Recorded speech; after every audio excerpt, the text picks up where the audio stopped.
Hi, how you doing? This will be a part 2 on my chart reading about the Charlie Kirk Memorial that is supposed to happen during the solar eclipse. I had quite a bit more to say about it. In my first video, I talked a lot about the yods and what they all mean. Um, so this time, I wanted to go more into the house rulers and how they play into that, because all of the planets that are involved in these yods are rulers of major houses. And also, I just gotta say, Uncle Ruckus requested this video, and I love that name. Can you imagine if the Boondocks came out during this day and age? Like, what would Uncle Ruckus have to say about all this? It would really be interesting. And unfortunately, much like a couple of other shows that try to do commentary, I think people would take him seriously and not realize that he's meant to be the joke and not the person you're supposed to be agreeing with. But, anyways, the AC ruler and the 12th ruler are both Mars and Pluto because of Scorpio. And they are representing Kirk, as we discussed yesterday, his death and the hidden secrets around it. Mars is representing the action his community will take, and Pluto representing how he and his values are being used to manipulate and maintain control. So Chiron opposes Mars here, and that's stressing the resolution of this yod headed by Mars needs to be focused on the healing that needs to be done. Chiron retrograde emphasizes that in order for this healing to begin, everyone must be open to admitting their own faults and allowing the rhetoric to reach the point it has. This means it is time for the Republican Party to actively start denouncing the intentional division that leads to this sort of violence. Chiron actually forms the last corner of a grand cross with Jupiter, Pluto, and Mars. We discussed last night how this T-square with an apex Mars is a clear signal that violence is likely. You see, Mars is conflict, Pluto is death and power, and Jupiter is expansion, but with a square to Mars, it's an expansion with potentially negative results, as the emotions will be overtaking reason when the moon is eclipsing the sun. People will, in that moment, be more focused on their fears and anxieties than their logic.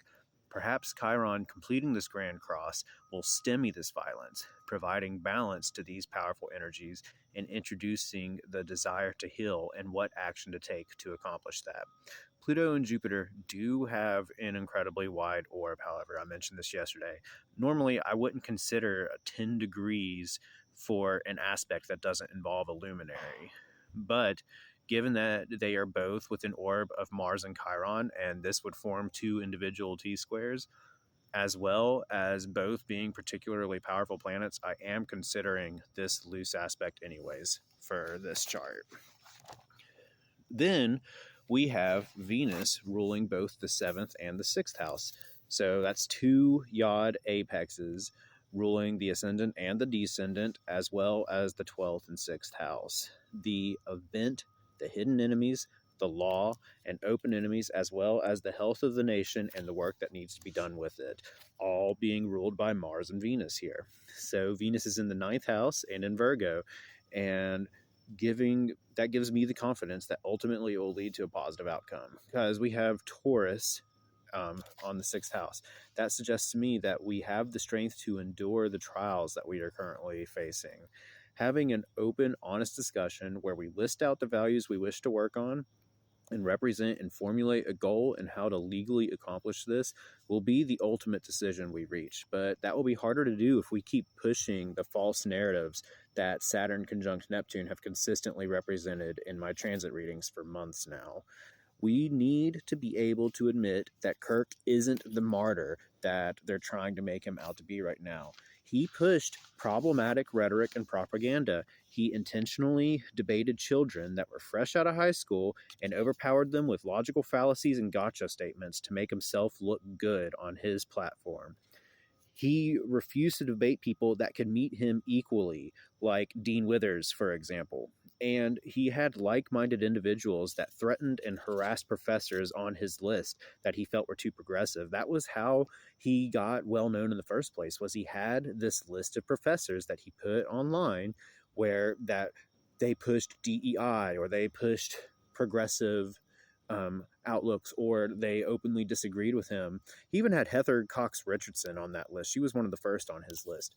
I'm a big follower of her, by the way. She's my main source of news. She is a fantastic person, very knowledgeable. But anyways, they would dox these professors, and so people that agreed with Kirk and listened to him, they would go to his list, they would get the information of these professors that he didn't like, and they would threaten them, they would harass them, they would do all of this stuff to kind of oppress their voices, to scare them into not speaking out, or to quit, or what have you. This is a real thing that happened. So, let's see here. Let me find my place again in my notes.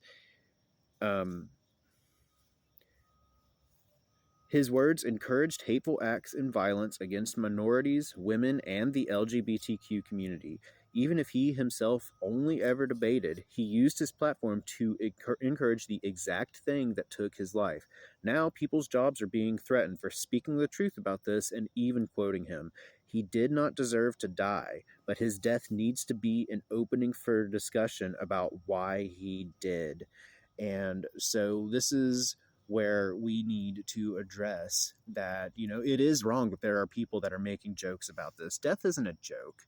It shouldn't be something that we make memes about, but there is a difference between making jokes and celebrating someone's death and pointing out that just because they died doesn't mean that they should be treated like they were a wonderful person. He was a problematic individual. He said bad things. And yes, it was his legal right to say those things, but that doesn't change the fact that they were harmful.